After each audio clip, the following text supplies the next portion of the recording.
Bonjour à tous, bien-aimés, je vous invite à une lecture dans Marc chapitre 14. Marc chapitre 14, je vais lire juste quelques versets, les versets 22 et 23. Pendant le repas, Jésus prit du pain et après avoir prononcé une prière de bénédiction, il le partagea et le donna à ses disciples. Et il leur dit, prenez ceci est mon corps. Et il prit ensuite une coupe de vin et après avoir remercié Dieu, il leur donna et ils en burent tous. Voilà, je vais m'arrêter là. Sur ces deux versets, Jésus est là, rassemblé autour d'une table au moment de la Pâque avec ses disciples. Et puis ils vont partager un repas, Et j'ai été interpellé par ce que va faire Jésus avant de partager ce repas qu'on appelle la Seine, la Sainte Seine. Eh bien, c'est que Jésus va prier. Il va communément ce qu'on appelle rendre grâce. Il va dire merci. Il va élever une prière de bénédiction vers le Père. Et vous voyez, notre Seigneur est dans la reconnaissance, pour des choses qui sont simples, élémentaires, mais tellement essentielles, le manger et le boire. Parfois, nous pouvons nous plaindre pour beaucoup de choses, nous pouvons regarder à ce que nous n'avons pas, mais nous voyons là que Jésus est en train de rendre grâce pour quelque chose qui semble presque anodin. Ce Jésus qui est créateur, ce Jésus qui manifestait des miracles chaque jour, à tel point que la Bible nous dit que tous ces miracles ne sont pas reportés parce qu'il n'y aurait pas assez de place, il n'y aurait pas assez de livres pour raconter toutes les merveilles que Jésus-Christ a accomplies lors de son ministère sur terre. Ce Jésus qui disait au paralytique, lève-toi et marche, qui guérissait le lépreux, qui redonnait à la vie aux morts comme pour Lazare. Ce Jésus qui touchait des foules, qui multipliait la nourriture, les 5 pains et les 2 poissons, afin que toute une foule soit nourrie. Dans toute cette simplicité, Jésus est à table avec les disciples, et puis avant de manger, il bénit, il remercie le Seigneur, il remercie le Père céleste. Et quelles leçons nous avons nous aussi à tirer de cela? Récemment, j'ai été interpellé, marqué, bouleversé par une vidéo par un pensionnat d'enfants qui se trouvait là, le pensionnat se trouvait au Tchad. Et dans ce pensionnat, il y avait des nourrissons qui étaient au bord de la mort et d'autres même mouraient là pendant le reportage à cause de malnutrition. J'ai réalisé à ce moment-là le privilège que j'avais de grandir dans un pays où, eh bien, on trouvait de quoi manger, où on pouvait mettre quelque chose sur notre table. Et cela m'a interpellé. Je dis, mais merci Seigneur pour cette grâce. Merci Seigneur parce que je peux manger à ma faim. Merci Seigneur parce que ma famille peut manger à sa faim. Et vous voyez, parfois nous nous préoccupons de choses tellement superficielles et nous nous plaignons bien souvent pour ce que nous n'avons pas. Et là, Jésus rend grâce parce qu'il y a à manger sur cette table. Il rend grâce parce que lui et les disciples vont pouvoir se désaltérer, vont pouvoir manger. Et donc, nous aussi, je crois que nous devons apprendre à rendre grâce pour ces choses essentielles. Mais le problème, c'est que ces choses essentielles deviennent tellement une habitude que nous prions sans même réaliser, nous disons merci sans même réaliser. Mais je crois que dans cette bonne habitude de bénir, de remercier le Seigneur pour le repas que nous avons sur notre table, faisons-le avec sincérité, faisons-le en réalisant que c'est vraiment une grâce de notre Seigneur. C'est vraiment une grâce de notre Seigneur. Alors bien sûr, dans ce passage-là, c'est un passage qui est très particulier parce que ce n'est pas seulement le passage d'un repas, mais dans ce repas, il y a quelque chose de spécifique qui est en train de se passer, c'est que Jésus va prendre un morceau de pain qu'il va partager avec les disciples comme symbole de son corps.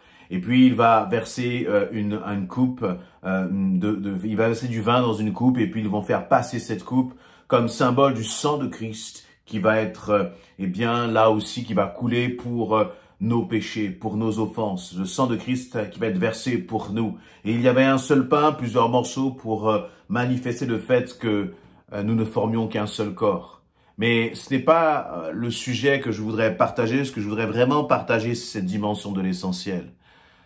Combien de fois remercies-tu le Seigneur justement pour des choses qui nous paraissent anodines, mais qui en même temps sont tellement importantes? À travers cette prière, le Fils apporte sa reconnaissance au Père. Tu as certainement de quoi te nourrir, Et peut-être même que quand tu passes par des moments difficiles, eh bien, réalise que le Seigneur veille sur toi, que le Père veille sur toi, et que le Seigneur nous donne ce dont nous avons besoin. Il dit, ne vous inquiétez de rien, ne vous inquiétez de rien. Peut-être que tu traverses des moments difficiles dans tes finances, mais je crois vraiment que si tu es enfant de Dieu, sur ta table, le Seigneur mettra toujours ce qu'il faudra. Et puis peut-être que toi, tu es béni au-delà de ce que tu as besoin. Eh bien, c'est l'occasion de te demander, mais Seigneur, avec ce surplus que j'ai, comment je peux bénir, comment je peux encourager d'autres qui eux aussi sont dans le besoin. Nous sommes là, en tout cas selon là où vous regardez, en France, nous rentrons dans cette période de froid, voilà, les températures commencent à baisser. Nous sommes là pour beaucoup au chaud, nous sommes là avec la possibilité de se chauffer, de manger, de se vêtir. Combien n'ont pas ce privilège? Combien n'ont pas ces éléments juste primordiaux pour survivre? Et là, je crois que nous pouvons un instant cesser de nous plaindre. Nous pouvons un instant dire merci Seigneur et apporter notre reconnaissance. Jésus l'a fait devant ses disciples et nous aussi, nous pouvons le faire et nous aussi, nous devons le faire. Seigneur, merci pour ce que tu m'offres chaque jour. Merci parce que tu me donnes chaque jour. Alors vous pouvez dire, oui, mais moi j'ai un bon travail grâce à mes efforts, grâce à mon intelligence, grâce à tous les diplômes pour lesquels eh bien j'ai beaucoup investi pour les obtenir. Et maintenant c'est la conséquence de tout le travail que j'ai investi. Oui, mais tu aurais pu investir beaucoup dans ton travail, tu aurais pu investir beaucoup dans la réussite de tes diplômes. Et merci Seigneur, et c'est une bonne chose de le faire. Mais malgré toutes ces réussites, tu aurais pu aussi aller à l'échec. Malgré toutes ces réussites, tu aurais pu aussi voir des portes se fermer. Tu aurais pu peut-être même tomber malade ou dans une quelconque, un empêchement qui fait que tu n'aurais pas pu aller jusqu'à tes diplômes. Mais le Seigneur a ouvert les portes. Le Seigneur a béni tes efforts. Le Seigneur a multiplié. Alors maintenant que le Seigneur a multiplié, sois de ceux qui apportent toujours la reconnaissance. Soyons de ceux qui n'oublions jamais ce qui est important, ce qui est essentiel. Et laissons le superficiel de côté pour nous concentrer sur ce qui est important pour nous, sur ce qui est aussi important et essentiel pour les autres. Merci au Seigneur en tout cas là encore une fois, de nous montrer l'exemple, une prière de bénédiction. Et laissez-moi vous dire que cette prière de bénédiction que Jésus a fait monter, ce n'était certainement pas une récitation, ce n'était certainement pas une prière par habitude, mais c'était une réelle prière d'action de grâce, une réelle prière où Jésus élevait encore son Père. Lui qui a vu en vue encore une fois tant de miracles, qui avait accompli tant de choses merveilleuses qui épataient les foules. Mais là, Jésus revenait toujours vers l'essentiel. Demander la grâce, pas demander, mais rendre grâce, remercier le Seigneur pour les bénédictions du quotidien, qui là aussi sont des miracles. Dieu te bénit chaque jour. Dieu me bénit chaque jour. Mais bien des fois, nous ne nous en apercevons pas. Parce que nous sommes tellement préoccupés, nous sommes tellement attirés par ce qui est grand. Au final, je crois qu'il y a aussi ce qui est essentiel et que Dieu soit dans notre essentiel. Dieu est dans ton essentiel chaque jour. Et jamais tu ne manqueras, jamais. Une fois, j'ai un moment dans ma vie, un passage dans ma vie, je suis passé par des moments difficiles. Là encore, à travers des frères, à travers des sœurs, le Seigneur a pourvu. Et ces moments m'ont profondément marqué pour deux raisons. Premièrement, parce que j'ai vécu le fait que Dieu ne m'abandonne jamais. Deuxièmement, c'est que Dieu pourvoit à travers les frères et les sœurs et que j'avais une réelle famille en Christ. Toi aussi, tu n'es pas seul. Le Seigneur veille sur toi. Et toi aussi, tu as une famille en Christ. Parce que si tu es enfant de Dieu, tu fais partie du corps de Christ. Donc il y aura toujours un frère, une sœur que le Seigneur mettra sur ton chemin pour te secourir. Et puis, si tout va bien dans tes finances, alors tu es très certainement ce frère, cette sœur que le Seigneur met sur le chemin d'une personne qui est dans le besoin. Soyez bénis et encouragés et prends le temps de rendre grâce au Seigneur pour le souffle de vie, pour les choses élémentaires, pour ta santé, pour ce qui est sur ta table et qui te permet de manger, alors que d'autres, encore une fois, sont dans des contrées où la vie est difficile, bien plus difficile que ce que nous pouvons vivre dans nos pays en Europe. Prions pour ces situations.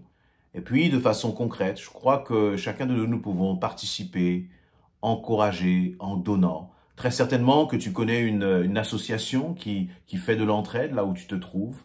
Tu connais une association dans laquelle tu peux investir du temps, tu peux faire des dons, tu peux aussi donner de façon extrêmement concrète.